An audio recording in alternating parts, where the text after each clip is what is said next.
notre deuxième invité du jour même. Et on va totalement changer de sujet puisqu'on va parler de tabac et plus exactement de nicotine, une puissante molécule liée notamment à la dépendance justement du tabac. Et bien voici, si vous connaissez la nicotine, la métatine, une substance 3 fois plus addictive que la nicotine. Cette molécule est aujourd'hui tendance sur les réseaux sociaux avec un marketing très aguicheur, des couleurs, des arômes, une assurance d'un effet boostant. Elle se vend via des sachets avalés ou pour recharger des vapoteuses, mais elle n'est pas sans danger. Bonjour Yves Martinet. Bonjour. Merci d'être avec nous ce matin. Bonjour professeur. Vous êtes président du CNCT, le Comité national contre le tabagisme. Et c'est vous, ce matin, qui alertez en ce moment sur les dangers potentiels très graves de cette métatine, notamment pour les plus jeunes. Alors, professeur, avant de parler des risques concrets sur la santé, expliquez-nous exactement ce que c'est que cette métatine. Alors, la métatine, c'est la 6-méthylnicotine. C'est une drogue de synthèse. C'est fabriqué à partir de la nicotine sur laquelle on a greffé un radical méthyle en position 6. Alors ça, c'est un peu technique, mais le résultat, on a donc une molécule de nicotine légèrement modifiée, et cette modification, elle a différentes conséquences. Elle augmente, comme vous l'avez dit, elle augmente le pouvoir addictif de la nicotine, mais elle n'est pas strictement, à strictement parler, de la nicotine. Et donc, certains fabricants qui la vendent trompent l'usager en disant ce n'est pas de la nicotine et ça n'est pas addictif.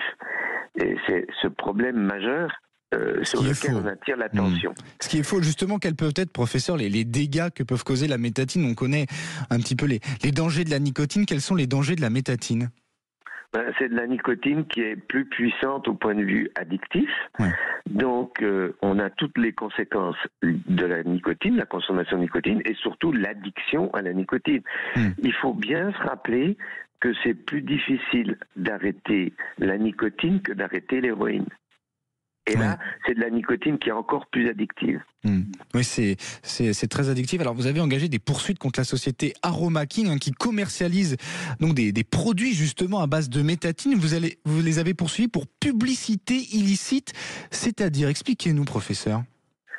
Alors, en fait, le produit, il est à la fois, d'un côté ce qui concerne la métatine, la 6-méthylnicotine, mais d'autre part le produit est totalement illégal, c'est-à-dire que il n'y a pas d'avertissement sanitaire, il y a des textes qui sont écrits en anglais, c'est totalement, ça ne reste, le volume en plus de liquide en France et dans l'Europe, le volume de liquide des recharges, ça doit être de maximum 2 millilitres dans les réservoirs. Là, on est à 20 millilitres. Enfin, on est totalement dans absence de respect de la loi. Il faut donc absolument, professeur Yves Martinet, légiférer. C'est le cas pour la nicotine qui est très encadrée en France. Pour la métatine, il y a un peu un vide là, où il faut absolument que les pouvoirs publics se prennent de ce sujet, quoi. Vous avez parfaitement raison, et c'est pourquoi les fabricants lancent ce type de produit, soit dans des sachets, soit dans des cigarettes électroniques. C'est pour contourner la loi.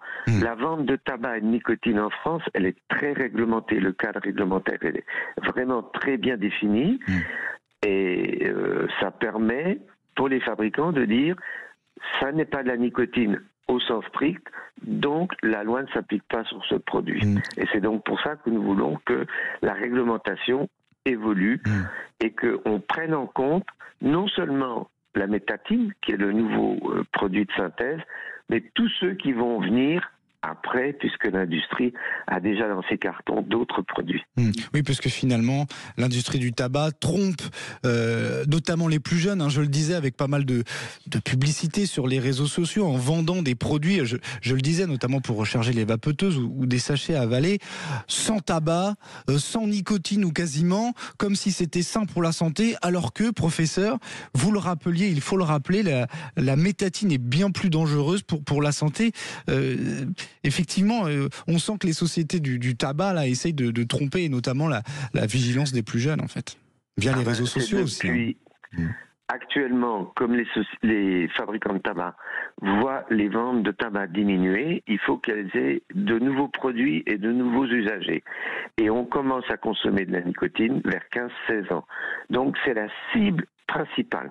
Alors je me permets de vous dire que les sachets, ils sont pas avalés, mais on les met dans la bouche, entre la joue et la gencive, et la nicotine est absorbée à ce niveau-là. D'accord, mais c'est donc extrêmement dangereux. Je rappelle d'ailleurs que les dégâts du tabac, puisque tout ça est lié, professeur Yves Martinez, c'est 200 morts par jour en France. Il faut donc faire très attention, et je rappelle donc que samedi, dans 2 jours, c'est la journée mondiale sans tabac, et vous avez donc lancé cette année votre combat, cette stratégie des industriels du tabac et de la nicotine pour essayer de duper, d'amadouer les consommateurs. Donc merci infiniment, professeur Yves Martinez, d'avoir été notre invité ce matin sur Sud Radio. Excellente journée à vous. Allez, 6h55 sur Sud Radio. Nous sommes bien là en direct. Dans un instant, la météo avec Rémi André. Et puis, ça sera l'heure du journal. On va retrouver Laurie Leclerc. À tout de suite.